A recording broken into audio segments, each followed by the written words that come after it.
Bismillahirrahmanirrahim. Alhamdulillahi Rabbil Alamin.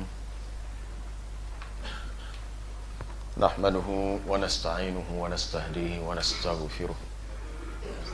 Wa na'udzu billahi min shururi anfusina wa min sayyiati a'malina.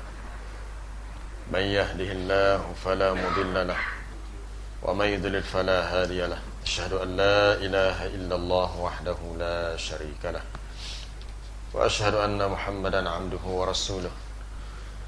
Allahumma salli wa sallim wa barik ala nabiyyina Muhammad wa ala alihi wa ashabihi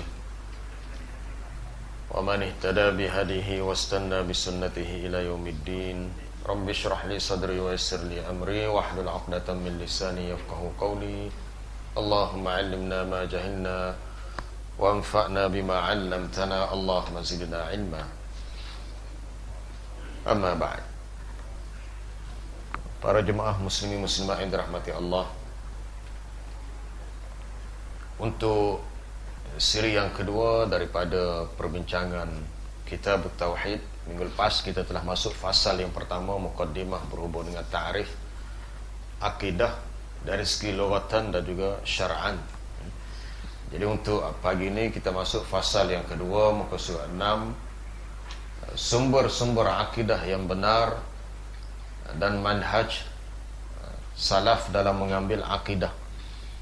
Sumber akidah yang benar dan juga manhaj, iaitu sistem yang telah dilalui oleh generasi terawal. Macam mana cara mereka mengambil sumber daripada persoalan akidah itu. Akidah adalah urusan tauqifiyah. Tauqifiyah maknanya, artinya tidak boleh ditetapkan kecuali dengan dalil syar'i. Mana perbincangan persoalan akidah bukan rekaan manusia, tetapi perlu kepada dalil hukum syarak. Dalam sesetengah perkara untuk melihat tanda-tanda kekuasaan Allah, itu dalil nakli.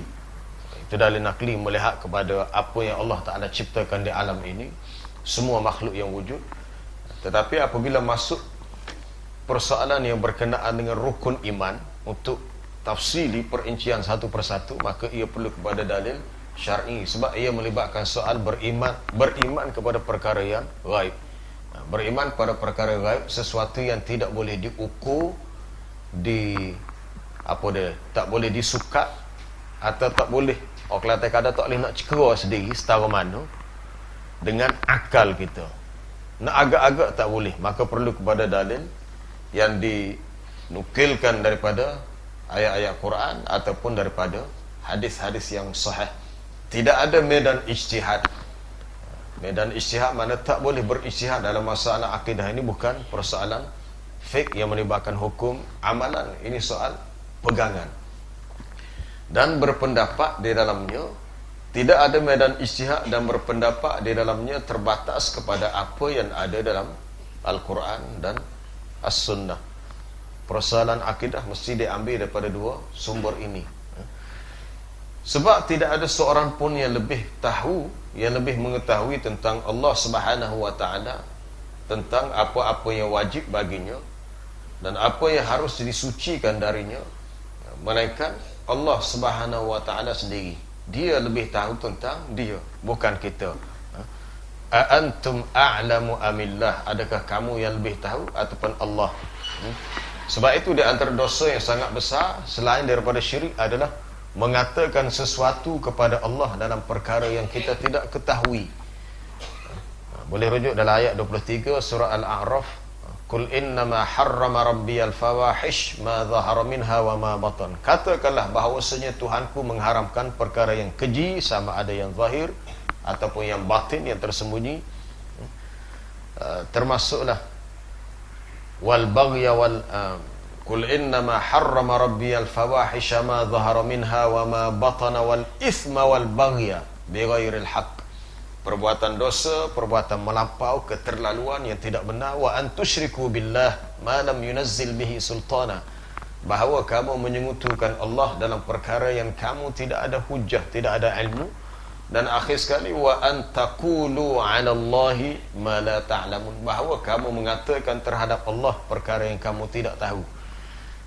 Jadi akidah yang berkenaan dengan al-aqidah fillah, keyakinan tentang Allah, sifat-sifatnya, nama-namanya, zatnya, af'alnya, semualah yang berkenaan dengan Allah, kita tidak boleh memandai-mandai dalam perkara yang kita tidak ada ilmu tentangnya. Baik. Maka segala yang ditunjukkan oleh Al-Quran dan As-Sunnah tentang hak Allah, maka mereka yakni, dan tidak seorang pun sesudah Allah yang lebih mengetahui tentang Allah Subhanahu wa ta'ala selain daripada Rasulullah sallallahu alaihi wasallam. Rasulullah yang lebih kenal Allah Ta'ala, sebab dia yang terima wahyu. Mana mungkin seseorang berijtihad dalam hal yang berkenaan dengan untuk ma'rifatullah, kenal Allah, tiba-tiba dia boleh royak satu benda hak Nabi tak pernah royak ke dia. Macam mana dia boleh litah Nabi dalam perkara yang Nabi pun tak beritahu begitu, tiba-tiba dia lebih tahu. Ini sesuatu yang dikira telah mendahului Allah dan Rasul dalam perkara yang Allah dan Rasul tidak jelaskan. Dan perkara itu memang dilarang dalam agama berdasarkan ayat pertama dalam surah Al-Hujurat, ya ayyuhalladzina amanu la tuqaddimu baina yadayillahi wa rasulih, wahai orang-orang yang beriman, jangan kamu mendahului Allah dan Rasulnya dalam perkara yang melibatkan soal agama lah, soal akidah dan soal hukum. Dalam perkara yang kita tidak tahu, maka kita kata kita tak tahu. Apa yang kita tahu, maka kita beritahu setakat yang kita tahu berdasarkan apa yang sampai ilmu itu daripada Quran dan Sunnah Nabi sallallahu alaihi wasallam. Oleh kerana itu, manhaj as-salafus salih, manhaj merujuk kepada cara pendekatan, sistem yang dipegang, yang dipakai oleh as-salafus salih, generasi terawal yang salih, syaratnya salih. Sebab tu dia ada dua istilah, as-salafus salih. As-salafus salih merujuk kepada generasi awal yang salih. Ada juga yang tidak salih. Yang tidak salih apabila manhajnya terkeluar daripada apa yang sebenarnya dipegang oleh majoriti para sahabat. Ia merujuk kepada ahlus sunnah yang asal. Istilah asalnya ahlus sunnah. Kemudian datangnya kalimah wal jamaah selepas itu. Ia merujuk ahlus sunnah, merujuk kepada para sahabat asalnya, kerana mereka lah yang mengambil agama ini daripada Nabi sallallahu alaihi wasallam. Jadi manhaj yang dipegang oleh as-salafus salih dan para pengikutnya dalam mengambil akidah terbatas pada Al-Quran dan As-Sunnah. Pada Al-Quran dan As-Sunnah. Cuma zaman-zaman berikutnya, apabila perbahasan akidah mula dimasuki oleh perbahasan ilmu kalam. Ilmu kalam ni sebenarnya lebih kepada perbahasan tentang dari sudut bahasa. Berbahasa munculnya ilmu mantik, ilmu logik, menyebabkan perbahasan itu semakin bersimpang siur, semakin jadi hak mudah jadi payah. Hak mudah jadi payah. Kadang-kadang orang ngajar sendiri pun bila tanya, apa dia, aku tak faham juga. Ada berlaku setengah tempat perbahasan tentang persoalan-persoalan yang apabila digunakan ilmu kalam, berfalsafah dalam persoalan akidah, jadi sukar untuk difahami. Tapi manhaj salaf ikut apa yang ada dalam Quran. Hak kita tak faham, kita serah kepada Allah. Mungkin ada yang kita tak mampu untuk memahaminya. Kita faham setakat yang kita boleh faham, dan kita tahu apa yang setakat yang kita mampu untuk tahu. Maka segala yang ditunjukkan oleh Al-Quran dan As-Sunnah tentang hak Allah Subhanahu wa ta'ala, mereka mengimaninya, mereka beriman dengannya, mereka meyakininya, dan mereka mengamalkannya. Sedangkan apa yang tidak ditunjukkan oleh Al-Quran dan As-Sunnah, asalnya tak ada, tidak ada perkara itu, maka mereka menolak, menafikannya dari Allah. Sebab mungkin perkara itu adalah sesuatu yang ditambah, ihtimal kemungkinan, ya, kemungkinan tidak. Jadi kalau benda tu asalnya tak ada, maka diketepikan oleh manhaj as-salaf. Ini meliputi semualah, semua akidah ni semua dalam keenam rukun iman, daripada beriman kepada Allah, pada Rasul, pada kitab, malaikat, hari kiamat, qada dan qadar. Jadi semua perbahasan itu perlu asasnya kepada Al-Quran dan sunnah yang sahih. Kenapa dia tak kata al-hadis ini, dia kata as-sunnah? Sebab hadis lebih umum, sunnah lebih khusus. Apabila dikata hadis, ada hadis yang sahih, ada hadis yang tidak sahih, kemungkinan ada hadis palsu. Tapi apabila disebut sunnah, itu dah garanti sahih. Dia tak timbul soal ada sunnah yang dhaif ke? Tak ada. Bila dikatakan sunnah, ia semuanya adalah sahih. Apabila dikatakan hadis, kemungkinan ada yang tidak sahih, kemungkinan ada yang sahih, ada yang boleh dipegang dan ada yang tidak boleh dijadikan pegangan. Masih umum. Tapi yang lebih khusus adalah as-sunnah, merujuk kepada sunnah Rasulullah sallallahu alaihi wasallam. Kerana itu tidak ada pertentangan di antara mereka dalam persoalan akidah, persoalan i'tiqad. Kita melihat zaman awal para sahabat tak ada khilaf dalam bab fiqh, dalam bab akidah. Walaupun banyak perkara dalam urusan fiqh mereka berbeza pandangan. Dalam masalah fiqh, dalam bab sama ada batal wuduk bersentuh kulit lelaki perempuan dia, dalam kalangan sahabat ada perbezaan dalam ta'rif atau dalam tafsiran ayat. Dalam soal batas aurat wanita, adakah seluruh badannya ataupun dikecualikan muka dan tapak tangan, itu pun dah ada perbezaan pandangan dalam kalangan sahabat antara Ibnu Abbas, Abdullah bin Mas'ud. Tapi bila masuk bab akidah, tak ada seorang pun yang berbeza pendapat. Tak ada seorang pun yang berbeza pendapat. Cuma perbincangan yang ada pendapat itu dan ini tu zaman terkemudian, khususnya selepas kurun ketiga. Selepas kurun ketiga. Sebab tu kita belajar nak tahu sejarahnya, bukan tahu isinya sahaja. Isi tu mari mana. Kalau rasa sedap, kena dengan isi tu, nak tahu mari mana. Biasa kalau makan diri yang Musa ni nak tahu, ni diri kampung ke, diri apa dia, Musang King.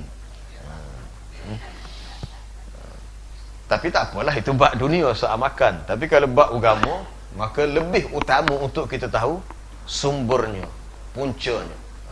Sebab dia tidak boleh ambil sembarangan. Ataupun kadang ada setengah orang bila kita perasa, oh dia kata ni orang alim ajar ni, orang alim sama mana pun dia tidak akan keluar daripada apa yang diajar oleh Nabi sallallahu alaihi wasallam. Sebab orang alim yang sebenar adalah orang yang mewarisi ilmu daripada Nabi sallallahu alaihi wasallam.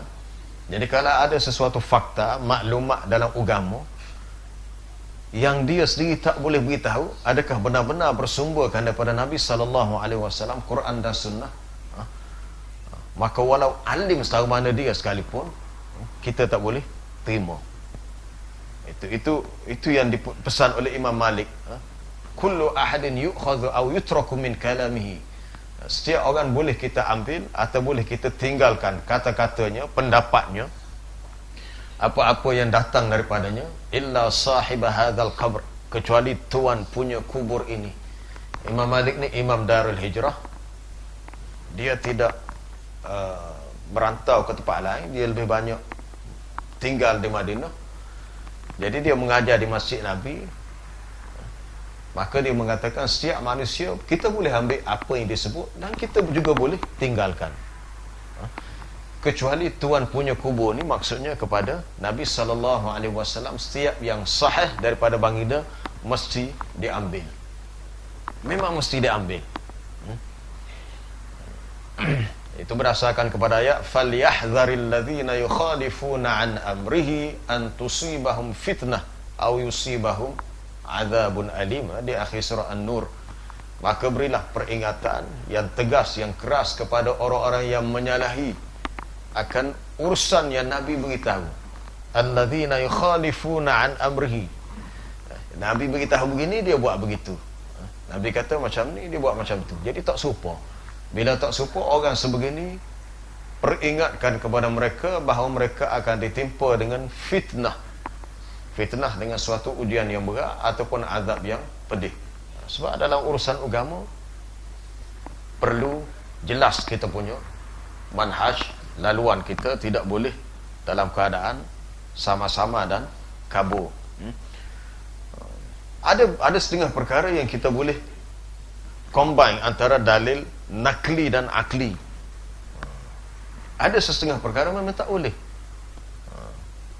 Dulu kita pernah belajar berhubung dengan urusan hari akhirat dalam buku Kompas Umat Akhir Zaman. Persoalan syurga neraka semuanya tertakluk berdasarkan kepada nas yang kita tahu daripada Quran dan hadis Nabi. Kita nak beri peluang kepada akal kita berijtihad, nak menggambarkan macam mana syurga neraka, mizan, sirat sebagainya, tak boleh. Sebab ini urusan alam ghaib. Orang yang beriman adalah allazina yu'minuna bil ghaib, orang-orang yang beriman kepada perkara ghaib. Wa yuqimunas salah wa mimma razaqnahum yunfiqun. Salat, dan mereka juga menafkahkan apa yang kami rezekikan.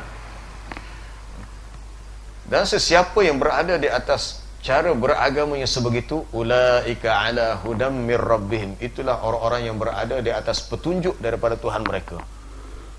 Tapi soalnya beriman kepada perkara gaib, macam mana caranya? Adakah beriman kita kena rekod sendiri bentuknya macam mana? Tak perlu. Kita hanya terima apa yang dibawakan oleh Nabi SAW. Gambaran bagaimana bentuk, bagaimana cara, tak tahu. Pernah satu ketika apabila para sahabat bersama dengan Nabi SAW terdengar bunyi yang kuat. Lalu Nabi tanya, kamu tahu bunyi apa itu? Sahabat kata, Allah wa rasuluhu alam, Allah dan Rasulnya lebih mengetahui. Sebenarnya itu adalah bunyi hajarun, sekutul batu yang rumiya fi qa'ri nari jahannam, yang telah dicampakkan, dilontarkan dalam neraka jahannam sehingga sampai ke bawahnya, bawah sekali itu, padahal ia telah jatuh menjunam selama 70 tahun ataupun lebih. Tak silap ada lafaz 70 tahun. Makna tempoh yang lama. Kalau kita nak ukur dengan logik akal, tokek dah lama setahun tu. Duk tokek tak habis lah. Dia main kerja tokek ni orang Kelantan tak habis sama. Takkan lah. Kalau bunyi luas sikit takkan lah. Tokek lah. Tokek. Kalau urusan dunia boleh lah. Kita kata dia tu tokek, dia tak tahu. Tokek tak tahu. Boleh jadi memang dia tak tahu sungguh. Kita pun kita tanya dia, betul amu tak tahu? Ya. Sesat cerita. Dia kata memang amu tak tahu. Jadi kita membuat satu assumption, satu andaian. Dalam perkara yang kita tak boleh buat andaian. Ia mesti jelas dan mesti muktamad begitu. Allah Ta'ala berfirman dalam ayat 103 surah Ali Imran, wa'tasimu bihablillahi jami'an wa la tafarraqu, dan berpeganglah kamu semuanya, kamu semua hendaklah berpegang bihablillah, dengan tali yakni agama Allah. Wa la tafarraqu, janganlah kamu berpecah belah, bercerai berai. I'tasama ya'tasimu, dengan maksud tamassaku, pegang, dengan i'tisam, dengan pegang sungguh-sungguh. Kewajipan pegang sungguh-sungguh ni bukan kewajipan yang main-main. Sehingga kalau dalam bab berpegang kepada sunnah Nabi, yang baginda khabarkan melalui hadis yang disebut oleh Al-Irbad bin Sariyah radhiyallahu anhu, suruh pegang sungguh-sungguh kepada sunnah Nabi SAW, seperti seseorang yang addu 'alaiha bin nawajiz, hendaklah kamu apa dia? Kekoh dia. Kelantan kata kekoh apa dia? Gigit dengan gigi geraham kamu. Addu 'alaiha, mana kalau boleh kekoh kak, kekoh sungguh-sungguh. Kenapa tidak disebut gigit dengan gigi hadapan? Relah cabut habis gigi. Gigi geraham lebih kuat. Itu bandingkan bahawa perlu berpegang dengan sungguh-sungguh. Tuan-tuan boleh buka dalam kitab Sahih Bukhari. Di akhir Sahih Bukhari itu banyak persoalan tentang urusan akidah. Termasuklah tajuk ini dimasukkan Imam Bukhari dalam sahihnya al-i'tisam bil kitab was sunnah, berpegang kepada kitab dan sunnah. Termasuklah tajuk hal akidah juga ar-raddu 'ala al-jahmiyah, membantah, menolak golongan Jahmiyah. Kita ni tak khabar, tak sedar. Sebenarnya hak banyak berlaku di Malaysia, sebahagian yang mendakwa ahli sunnah, mereka telah mengambil ideologi dan pemikiran akidah yang dicedok, yang diciplak daripada doktrin pemikiran Jahmiyah. Dia wujud balik Jahmiyah hak zaman sekarang. Tapi dia mari atas nama baju kami juga ahli sunnah. Siapa-siapa mendakwa semua ahli sunnah. Tapi perincian dia perlu, kerana telah dimasuki sebahagian pemikiran Jahmiyah. Jahmiyah tu hak asalnya, hak mula-mula ni, hak Jaham bin Safwan ataupun Ja'du bin Dirham, nama pengasas dia. Dia membawa doktrin pemikiran akidah yang sangat-sangat bercanggah dengan sunnah. Banyaklah dalam beberapa item yang tertentu. Kemudian sebahagian tu berpindah kepada pemikiran selepasnya Mu'tazilah. Itu selepas berikut tu dia jadi gogak-gogak banyak tu. Kalau bahasa Kelantan kata gogak tu jadi kesok banyak dah. Dia sudah terpesong, sudah melencong daripada luar asal yang dipegang oleh para sahabat dalam kalangan as-salafus salih, termasuk generasi tabi'iyah yang selepasnya.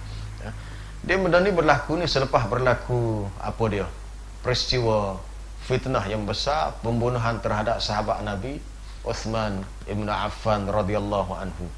Sehingga kata Muhammad bin Sirin, seorang tokoh tabi'in, dulu dalam kalangan kami, apabila kami menerima sesuatu sumber agama, kami tidak bertanya daripada siapa, kecuali setelah berlaku fitnah itu, maka kami bertanya, dan kami akan melihat sekiranya ia daripada ahli sunnah, maka kami mengambilnya. Sekiranya ia daripada ahli bid'ah, maka kami menolaknya. Ahli bid'ah peringkat awalnya golongan Syiah. Selepas peristiwa tahkim dalam isu yang melibatkan antara Muawiyah bin Abi Sufyan dengan Ali bin Abi Talib, sehingga bila dah selesai, ada golongan yang sangat ta'assub kepada Sayyidina Ali, munculnya golongan Syiah. Walaupun sikap mereka tu sebenarnya tidak disukai oleh Ali sendiri. Dan ada golongan yang mengambil sikap berkecuali, Khawarij. Asalnya isunya isu politik, tapi pergi kepada isu akidah. Muncul selepas tu Jahmiyah, lepas tu Mu'tazilah, banyak kali Qadariyah, Jabariyah, Murji'ah. Kita belajar, kita kata kita ahli sunnah. Tapi susu galu ahli sunnah pada awal sejarah perkembangan ilmu akidah, ataupun disebut juga ilmu teologi, usuluddin, kita tak tahu. Sama ada kita tak belajar ataupun kita kurang mengkaji, kurang membaca. Sebab tu sampai sekarang ni kita kena rajin membaca. Tapi lah ni, orang lah ni suka lebih banyak bermain. Timbul satu game dulu Angry Bird, jadi satu fenomena. Tubik pula lah ni Pokemon Go pula dah. Habis geger satu dunia, bukan satu Malaysia, satu dunia. Sedangkan benda tu hanyalah la'ibun, permainan. Itulah dunia. I'lamu annamal hayatud dunya la'ibun wa lahun. Ketahuilah kehidupan dunia ini untuk main-main. Untuk main-main, untuk suka-suka main. Lahun, untuk bergembira, bersenda gurau.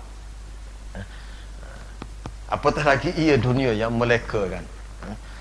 Main itu tidak salah, tapi itulah dunia. Yang kita jangan sampai hanyut jauh.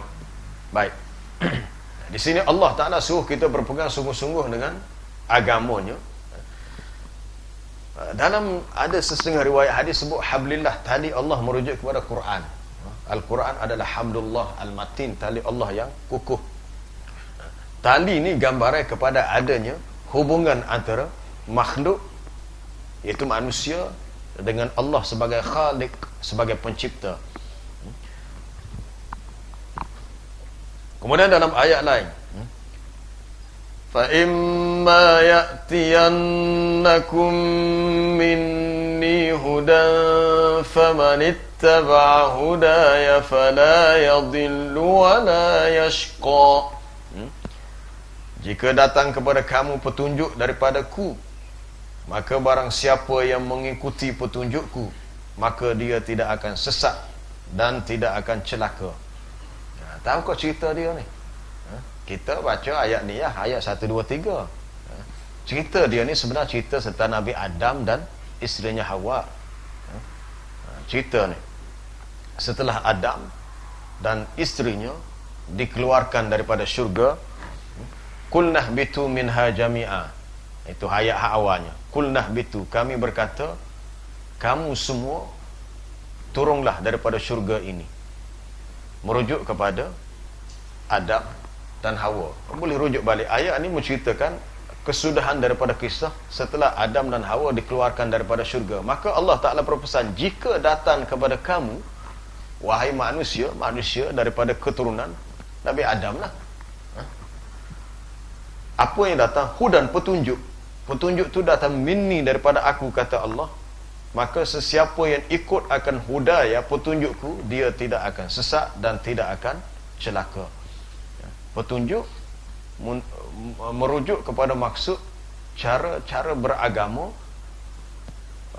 menjalankan urusan ibadat dan juga urusan akidah tadi, berpandukan kepada apa yang Allah Ta'ala turunkan. Baik, kerana itulah mereka dinamakan, mereka ni ialah generasi as-salafus salih, itu dinamakan firqah, al-firqatun najiyah, golongan yang selamat. Dinamakan golongan yang selamat sebab hanya mereka sahaja yang selamat. Sebab Nabi SAW telah bersaksi, telah membuat pengakuan bahawa hanya mereka sahajalah yang selamat ketika baginda beritahu bahawa umat ini akan berpecah kepada 73 golongan, yang kesemuanya di neraka kecuali satu golongan sahaja. Ketika ditanya tentang yang satu itu, baginda menjawab, hum, mereka itu, man kana ala mithli ma ana alaihi al-yawma wa ashabi. Mereka adalah orang yang berada di atas ajaran yang sama dengan ajaranku pada hari ini dan para sahabatku.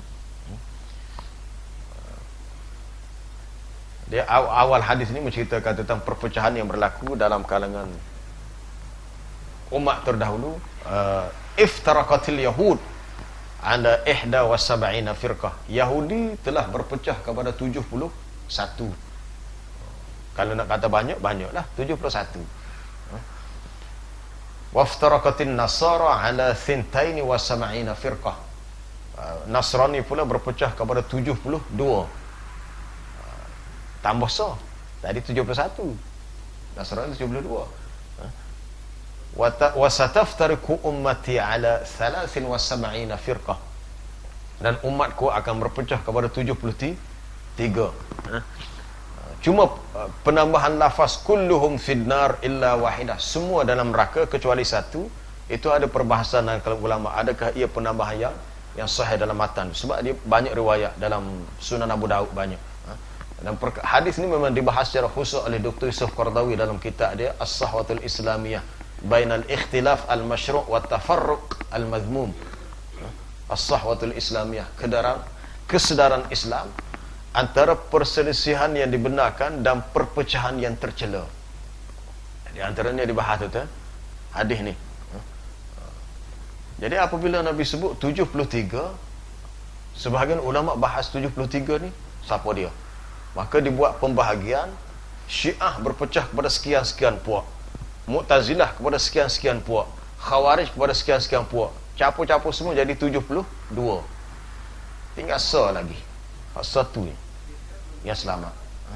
Cuma dalam kalangan ahli sunnah pula, dari segi mafhum, pemahaman dalam isu-isu akidah pun kadang-kadang ada juga yang berbeza. Dalam setengah perkara akidah yang ada ruang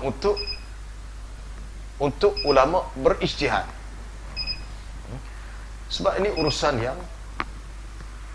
yang ada setengah perkara yang ulama berijtihad, maka muncul pula ada disebut dengan manhaj ulama yang terdahulu, as-salaf dan al-khalaf. Tapi sebenarnya ini urusan ijtihad, urusan yang ulama berijtihad untuk memahami. Ada setengah perkara yang tak boleh berijtihad. Tapi kalau masuk dalam bab berhubung dengan dalam memahami sifat-sifat Allah dan nama-nama Allah, perbezaan yang ketara antara salaf dan khalaf ialah ulama salaf dia tidak berijtihad. Dia terima apa yang difahami, setakat yang difahami, tetapi sifat Allah, nama Allah itu tidak boleh ditakifkan, dikaifiatkan bagaimana bentuknya, tata caranya. Tidak ada tamsil, tidak ada perumpamaan, tak boleh ta'til, tak boleh dinafikan. Apa dia lagi? Tak ada tamsil, tashbih, ta'til, dan tak boleh takif. Maknanya terima ia sebagaimana yang ia datang, tanpa bertanya bagaimanakah bentuk sifat itu. Kata Imam Ibn Katsir, manhaj as-salaf amiruha kama ja'at. Mereka hanya bawa nas tu sebagaimana yang ia datang. Kalau begitu, begitulah. Bila kaif, tanpa ditanya kaifiat. Cuma kalau ada takwilan pun dari segi memahami maksud, bukannya takwilan dari bentuk mengalihkan lafaz yang asal kepada yang lain. Baik. Ini yang dikatakan hak Nabi sebut ma ana alaihi wa ashabi, ni orang yang kehidupan beragamanya ikut cara beragamaku dan sahabat-sahabatku. Dari segi zaman Nabi itu zaman as-salaf, salaf dari segi zamani, dari segi masa tu, ataupun peringkat awal. Orang yang nak ikut beragama, ikut cara Nabi dan sahabat, itu dari segi salaf, dari sudut manhaj. Sebab tu ada setengah orang dia kata, kenapa pula ada setengah pendapat dia kata lebih merujuk kepada orang-orang terkemudian. Dia kata mereka mengaku ni golongan yang cuba merendahkan pihak yang nak ikut manhaj as-salafus salih ataupun salafi. Dia kata mengaku salafi, tapi kenapa mengikut yang terkemudian? Contoh-contoh dia beri, dia kata seperti Syekhul Islam Ibn Taymiyah rahimahullah, itu kurun ke-8, anak muridnya Ibn Al-Qayyim, dan beberapa contoh yang lain. Itu bukan ikutan secara mutlak, cuma nukilan itu sebab mereka banyak berijtihad. Mereka ni ulama yang muhakkik, nak faham. Sebab dia hidup di kurun pertengahan, tak faham. Imam Ibn Taymiyah meninggal 728, Ibn Al-Qayyim 751, kurun pertengahan. Kita ni kurun ke 1400, kurun ke-15. Jadi tahun 700 kurun ke-8 tu pertengahan.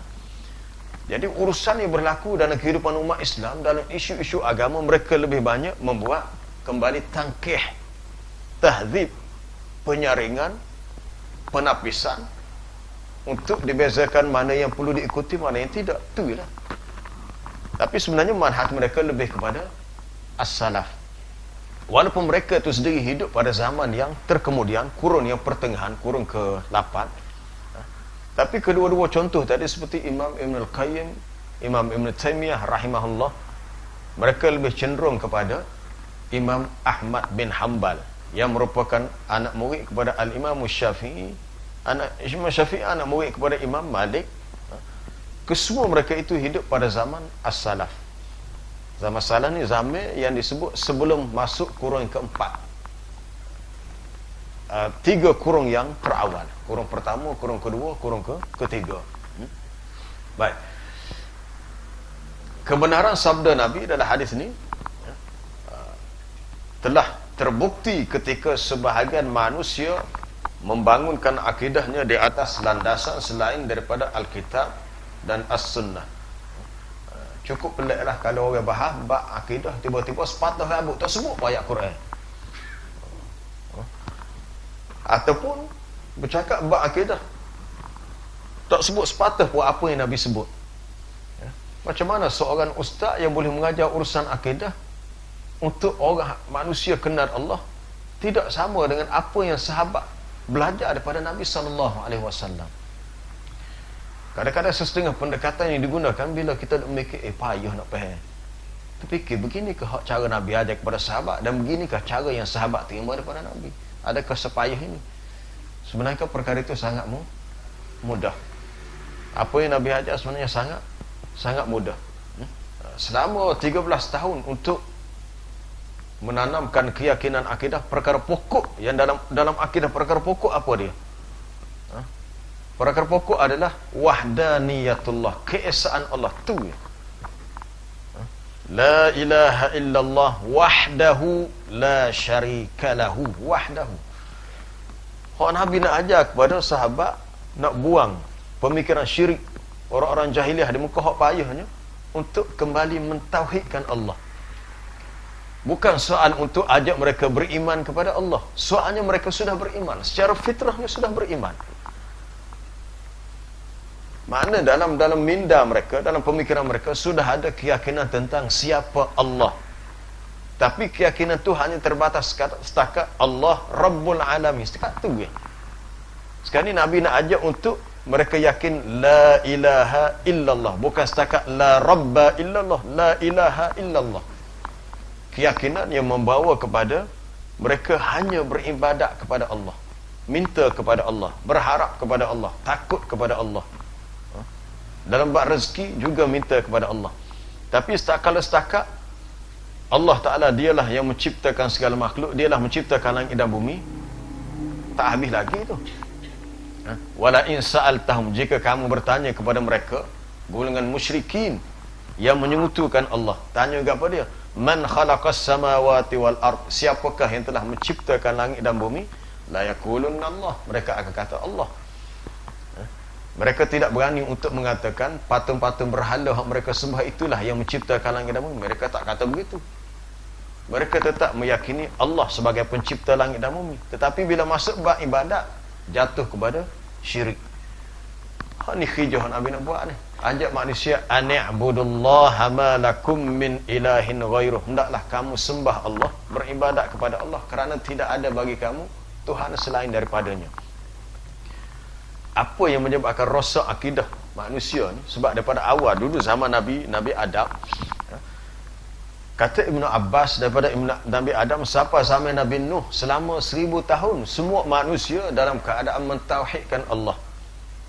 Sehingga berlakulah bid'ah dalam perkara ibadat yang membawa kepada rasa akidah. Apabila muncul dalam kalangan kaum Nabi Nuh yang taksub kepada orang-orang yang soleh, bila 5 orang soleh, orang yang baik ni mati, kamu dia buat gambar, lepas buat gambar buat patung. Bila mereka buat perkara-perkara bid'ah dalam agama yang tidak diajar oleh Nabi yang sebelumnya, maka rosaklah. Dia akan rosak mula sikit, akhirnya habis. Jadi nak mengembalikan manusia kepada akidah tauhid, suatu kerja yang sangat payah. Sehingga Nabi berada di Mekah untuk tempoh selama 13 tahun. Waktu ya. Bayangkan selama 13 tahun, solat tu setahun sebelum hijrah. Solat 5 waktu diterima pada malam Isra dan Mi'raj, kira-kira setahun lebih sebelum hijrah. Jadi selama 10-11 tahun buat apa dia? Tak ada ibadat, tak ada. Cuma adalah ulama sebut ketika peringkat awal adalah solat 2 rakaat pagi, petang tu. Keyakinan yang lebih penting adalah meyakini la ilaha illallah tu. Wahdahu la syarikalah. Tidak ada Tuhan yang berhak disembah melainkan Allah. Hanya dia sahaja, yang mana tidak ada sekutu baginya. Baik. Iaitu tak boleh membangunkan akidah selain daripada Alkitab dan As-Sunnah, iaitu kalau dibangun atas landasan ilmu kalam dan kaedah-kaedah mantik yang diwarisi daripada falsafah Yunan dan Romawi, maka terjadilah penyimpangan dan perpecahan dalam akidah yang mengakibatkan pecahnya umat dan retaknya masyarakat Islam. Amat pelik juga, ada satu kajian di universiti kita baru tahu, tengah-tengah buat lah ni lah, ada dia kata untuk nak menghidupkan balik manhaj ilmu kalam yang katanya dipegang oleh ulama-ulama ahli sunnah di Nusantara. Allah Akbar. Kita pun pelik juga, sebab bila dia kata Nusantara, Islam ni, Nabi ni berdakwah tak di Mekah. Mekah tu Nusantara. Asalnya kalau kita nak mengambil pemikiran agama, termasuk pemikiran akidah dalam kalangan ulama Nusantara, maka kita kena ada filter, ada penapis. Sejauh mana apa yang kita ambil itu benar-benar bertepatan dengan apa yang dibawa oleh Nabi SAW. Wahyu itu turun di Mekah. Nabi berhijrah ke Madinah, Nabi tak pernah sampai ke Malaysia. Nusantara ni sekitar tanah Melayu je. Sekitar Malaysia, Singapura, Brunei, Selatan Thai. Ini kan Nusantara. Kalau seseorang cuba menggali, mengkaji pemikiran-pemikiran agama dalam kalangan Nusantara sahaja, maka kita kena ukur pula dengan apa yang asal dipegang oleh as-salafus salih, khususnya dalam kalangan sahabat, hak asal. Bukan merujuk kepada soal siapa, tapi hak asalnya macam mana. Maka kalau ada yang tepat, yang kena, tak apa, kita boleh ambil. Tapi kalau ada yang tidak bertepatan, maka di situ persoalan sejauh mana kita perlu pegang. Kalau kita pegang juga dalam keadaan kita yakin itu ya benar-benar atas dasar apa? Atas dasar apa? Kalau dasar kata mai daripada Quran, perbahasan ilmu kalam itu sendiri sesuatu yang bersimpang siur. Kadang-kadang payah. Kita pun tak tahu berapa ramai di antara kita yang benar-benar mengenali Allah. Dengan hanya dikatakan Allah Ta'ala itu wujud. Wujud artinya ada, maka lawannya tiada. Mustahil ia tiada. Adapun adanya Allah Ta'ala itu akan alam ini sekalian. Apa dia? Alam ini adalah dalilnya. Itu dari segi kalam. Kalam maknanya susunan bahasa.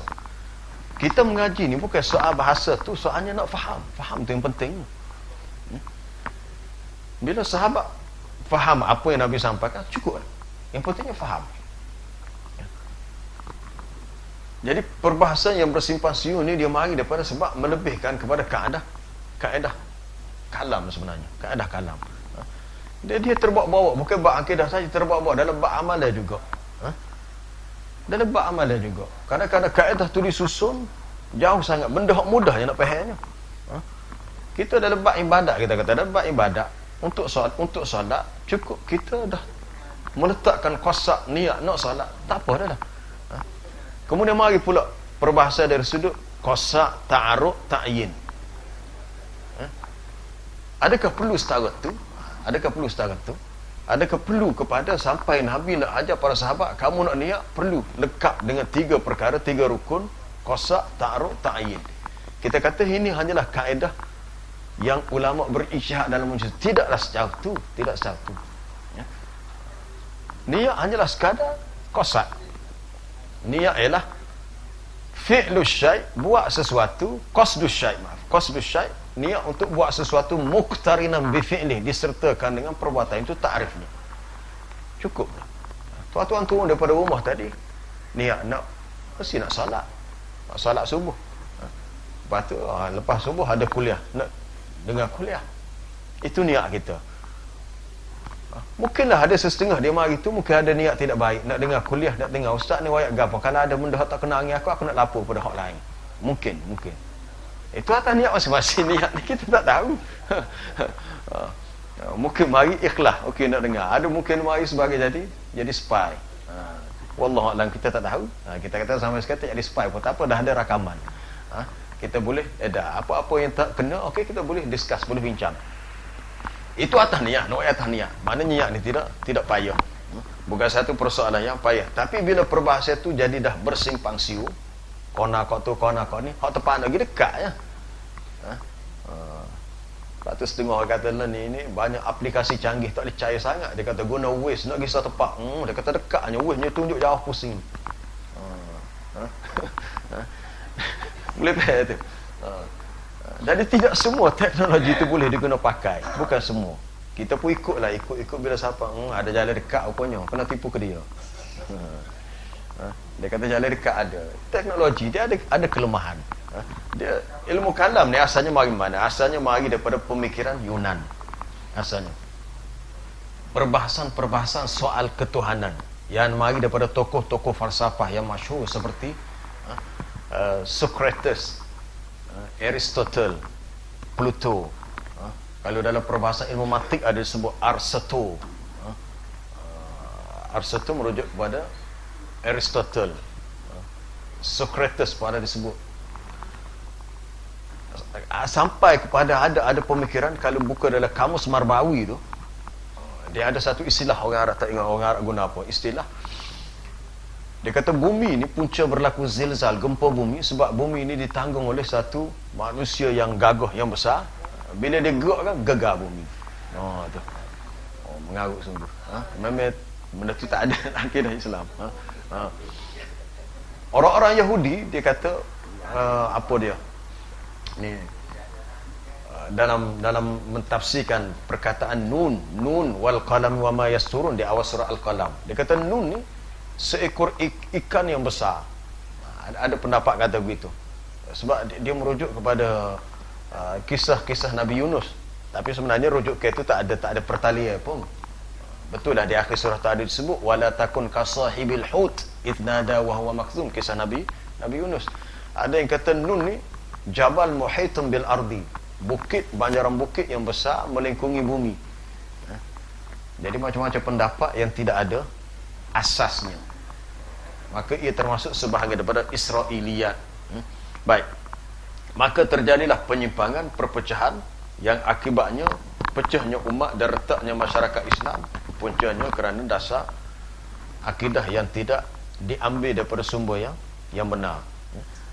Sebab tu kita ngaji agama ni, hak kita ngaji fardu ain, kita ngaji fardu ain peringkat awal mudah. Tapi tak cukup dengan ngaji fardu ain, kita kena belajar Quran biar daripada apa dia juzuk pertama, daripada surah Fatihah, surah Baqarah, surah seterusnya sampailah habis 114 surah. Begitu juga dengan hadis-hadis Nabi yang sahih, biar kita ngaji sungguh lah. Ngaji sungguh, sebab terangkum semua tu dah ada tu belakang dah. Ada setengah kata tak boleh ngaji Quran hadis saja, dia kata kena ngaji juga hal lain. Sebenarnya itulah sumber asal. Sebutlah ngaji gapo, fiqh ke, akidah ke, tasawuf ke, akhlak gapo, mari situ. Dia kata ada setengah pun dia mau ngaji hadis saja. Sebenarnya dalam hadis tu kalau bukan Sahih Bukhari, bab fiqh dia susun. Cuma kaedah dia adalah betul dia mari dalil dulu, perbahasan ulama selepas tu. Kalau kita ngaji manhaj, kaedah ulama mazhab pula, kita hanya bahas apa dia pandangan dalam mazhab tu saja. Jadi dalil-dalil hak tak berkenaan dengan mazhab dia tak bawa lah, sebab dia fokus atas mazhab tu saja. Tapi bila kita belajar yang dalil tu, maka kita boleh melihat lebih jauh. Maknanya ada step dia, ada tahap-tahap dia, satu persatu yang perlu kita ikuti dengan baik. Tapi jangan tinggal untuk belajar Quran, untuk kita tahu, sebab sumber akidah yang sebenar adalah dalam Quran. Kajilah mana-mana ayat, kebanyakan adalah persoalan tentang bab akidah. Bab akidah. Tapi sebab kita tak faham molek Quran ni, kita dah ingat akidah ni hanya dalam beberapa perkara sahaja, maka banyak perkara lain yang kita masih tidak kemah. Dalam bab kita kata contohnya, biasa hamba sebut sebelum ni, sesuatu yang memberikan mudarat dan manfaat hanyalah Allah. Tidak ada sesiapa yang boleh memberikan an-naf'u ad-durru kecuali Allah. Berdasarkan ayat wa in yamsaskallahu bidurrin fala kashifa lahu illahu. Sekiranya Allah Ta'ala mahu merasakan kamu dengan kemudaratan, dengan kesusahan, maka tidak ada sesiapa yang dapat melepaskannya kecuali Allah. Ni ayat ni berakidah ni. Tiba-tiba kita susah, kita minta dengan pihak lain, minta dengan makhluk. Kami ni begini. Dalam perkara yang makhluk tu sebenarnya tak boleh tolong kita dalam kes tu. Wa in yamsaska bi khairin, sekiranya Allah Ta'ala merasakan kamu dengan kesenangan, kebaikan, fa huwa ala kulli syai'in qadir, dia berkuasa atas setiap sesuatu. Ataupun dalam ayat lain wa in yamsaskallahu bidurrin fala kashifa lahu wa in yuridka bi khairin, sekiranya dia mahukan kebaikan kepada kamu, fala radda li fadlih, maka tidak ada sesiapa yang dapat menolaknya. Kita keluar daripada rumah, kita rasa tak sedap hati, tiba-tiba nampak sesuatu yang tidak disukai depan kita. Nampak apa dia? Nampak bewo. Mai pun kelik sekolah hujan-hujan nampak dekat rumah, pesannya bewok. Tapi sampai dekat rumah dah lah. Tapi kalau ada setengah orang dia berpegang kepada, kalau nampak ada biawak melintah depan ni, tak boleh pergi dah, dia kata sekat tu. Hamba kata selak kita kalau kita pergi atas tu gak tak masuk rumah hamba. Kita sapa dah masuk ke pintu pagar nampak ada bewak tepi. Kalau kita meyakini makhluk sekian-sekian ada kesan kepada mudarat dan manfaat, itu dah masuk isu akidah. Kalau Allah Ta'ala menghendaki sesuatu kaum itu dapat kesusahan, maka tidak ada sesiapa yang dapat menolaknya. Wa idza aradallahu biqaumin su'an fala maraddalah wa ma lahum min dunihi min wal. Apabila Allah Ta'ala mahukan kepada suatu kaum dengan perkara yang buruk, maka tidak ada sesiapa yang dapat menolaknya.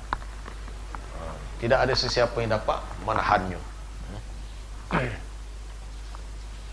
Baik, ada soalan ke? Kita buka untuk soalan.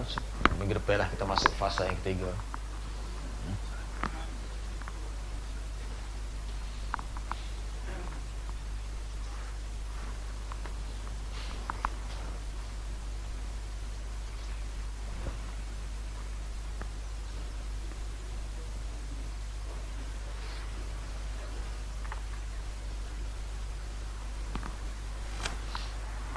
Ada soalan?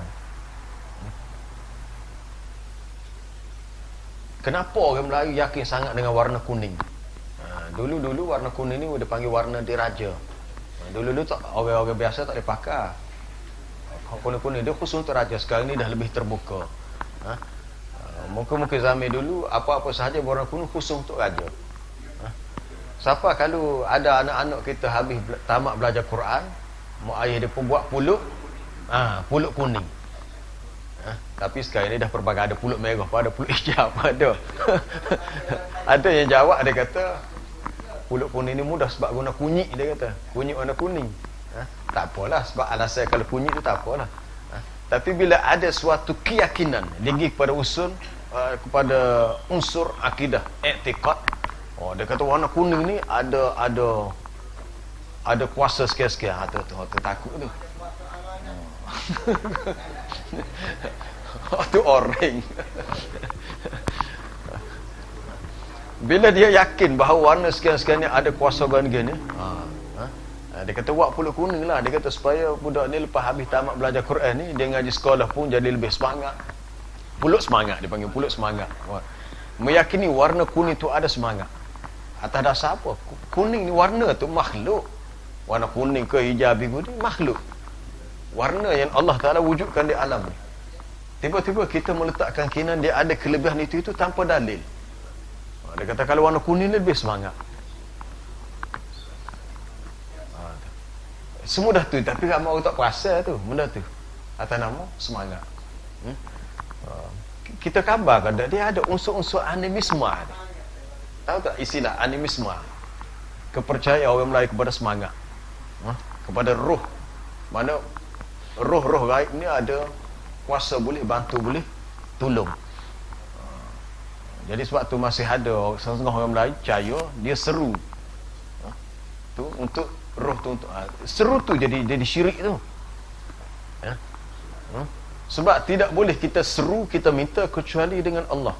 Sebab tu dalam terjemahan zaman dulu bila terjemah Alhamdulillahirabbil alamin, segala puji bagi Allah Tuhan seru sekalian alam. Kalau tanya budak-budak, faham kau tak apa seru sekalian alam? Tak faham.